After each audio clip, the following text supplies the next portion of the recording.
네, 국토기획법의 공법의 정답 10번째 강의는 도시기본계획의 수립권자와 승인권자입니다. 자, 우리가 도시기본계획의 수립권자가 6명이 있고 또 승인권자는 도지사가 승인권자라는 걸 이제 확인을 할 겁니다. 도시기본계획의 수립권자와 승인권자가 누군지를 이걸 우리가 광역도시계획이랑 비교도 좀 하겠습니다. 자, 일단은 도시기본계획 수립권자는 도시의 기본이 되는 계획이기 때문에 그 도시의 6명의 장이 수립권자가 되는 겁니다. 그래서 우리 6명의 행정청. 자, 도시기본계획은 특별시, 광역시장, 자치시장, 자치도의사, 시장군수가 관할구역에서 도시기본계획을 수립하는 경우에 그 도시의 장들이 수립을 하여야 한다. 의무죠, 의무. 그래서 우리가 기본적으로 이렇게 도시에서 각자 도시의 장들이 자기 도시에 대한 장기적인 발전 방향인 도시기본계획을 의무적으로 수립하는 게 원칙입니다. 자, 우리 여기서 확인할 것은 자, 도지사나 국토교통부 장관은 수립권자가 될 수가 없습니다. 자, 항상 우리가 도시 기본계획할 때 기본자가 나오면 기본 6명만 수립권자가 된다. 그렇게 연상을 하시면 되겠습니다. 자, 그 다음에 또 하나 중요한 거는 도시기본계획은 그 도시의 장들이 이게 의무적으로 수립을 하는 게 원칙인데 자, 지금 보니까 인구가 10만 명 이하의 소규모 시, 군 이런 데서는 도시기본계획을 수립하지 아니할 수 있다라는 이런 조항이 있죠. 그래서 이거 임의적 수립, 자량적 수립이라고 해서 다음의 시군에서는 도시기본계획을 수립하지 아니할 수 있다. 1번하고 2번 중에 하나만 걸린다는데 1번을 보니까 수도권 외의 지역이고 광역시와 경계를 같이 하지 않고 인구가 10만 명 이하가 모두 맞아야 됩니다. 자, 우리 수도권은 공법에서 서울, 인천, 경기도이기 때문에 서울, 인천, 경기도 외의 지역으로 나가서 광역시와 경계를 같이 하지 않고 인구가 10만 명 이하면 자, 도시기본계획을 수립하지 아니할 수 있다가 적용이 되고요. 또 관할구역 전부에 광역도시계획이 먼저 수립되어 있고 이 광역도시계획 안에 도시기본계획 내용이 모두 포함되어야 됩니다. 그래서 광역도시계획에 도시기본계획 내용이 모두 포함이 되면 추가적으로 도시기본계획을 만들 이유가 없으니까 도시기본계획을 수립하지 아니할 수 있습니다.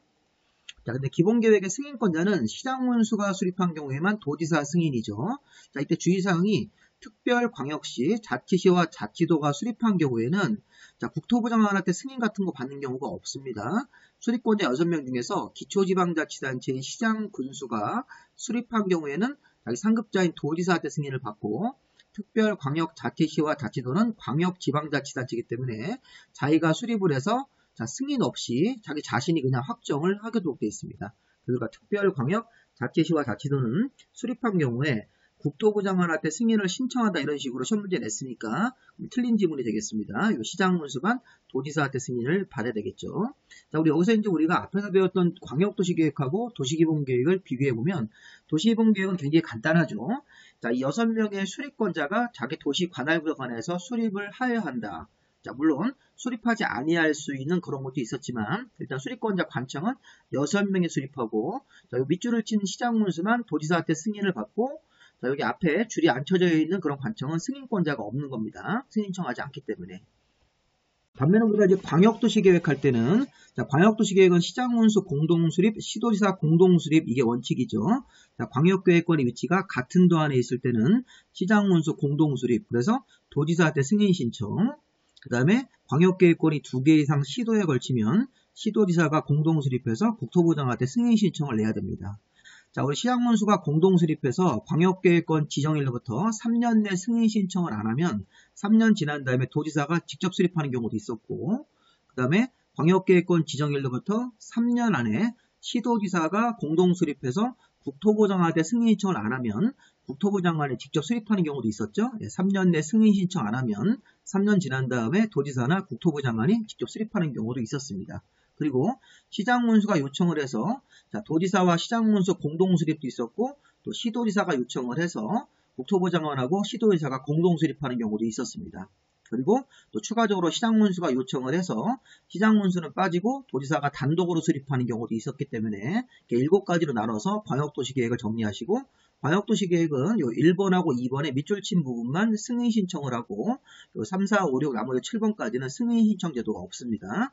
그래서 시장군수가 공동수립했을 때는 도지사한테 승인, 시도의사가 공동수립했을 때는 국토부장한테 승인을 신청한다. 이런 식으로 해가지고 내용 보시면 되겠습니다. 자, 우리 문제 풀면서 이제 관련 내용들 한번 정리해 보겠습니다. 자, 우리 1번 문제가 22회 때 문제인데 자, 특별광역자치시장 자치도가 수립한 도시기본계획의 승인은 국토부 장관이 하고 벌써 틀렸습니다. 자, 승인 신청을 하지 않죠. 우리 특별광역시장, 자치시와 자치도는 자기가 기본계획을 수립해서 자기 자신이 그냥 확정하도록 되어 있습니다. 자, 반면에 시장군수가 수립한 도시기본계획 승인은 도지사가 한다. 이거는 맞죠? 이 앞부분이 틀렸기 때문에 이건 X가 되겠습니다. 자, 두 번째, 자, 도시기본계획은 수립을 원래 하여한다는데 수도권에 속하지 않고 광역시와 경계를 같이 하지 않고 인구 10만 명 이하의 시군인데 이곳에는 예시를 들었네요. 자, 7만 명의 군이면 10만 명 이하 시군에 포함되기 때문에 도시기본계획을 수립하지 아니할 수 있다가 맞습니다. 자, 이거 동그라미겠죠. 자, 이 3번은 수도권에 속하고 광역시와 경계를 같이 하지 않고 인구가 20만 명인 시인 경우에는 수립을 하지 아니할 수 있다가 적용될 수 없습니다. 수도권에 속하지 않고 광역시와 경계를 같이 하지 않고 인구가 10만 명 이하의 시나 군이 수립하지 아니할 수 있다기 때문에 수도권에 속한다 틀렸고 인구 10만 명 이하로 들어가야 되기 때문에 이것도 20만 명 틀렸습니다. 이런 식으로 해서 보시면 되겠습니다. 자, 여기까지 우리 간단하게 마무리하시고 매일매일 조금씩 공부 한번 해보세요. 자, 시간이 좀 많으신 분들은 쭉 심화학습으로 공법 제가 유튜브 올리고 있는 거 쭉 한번 보시고 시간이 없는 분들은 이렇게 가장 기본적인 사항들만 공부하시더라도 충분히 우리 시험에 합격할 수 점수를 받을 수 있으니까 시간을 잘 아껴서 공부하시기 바랍니다. 자, 여기까지 마무리하겠습니다.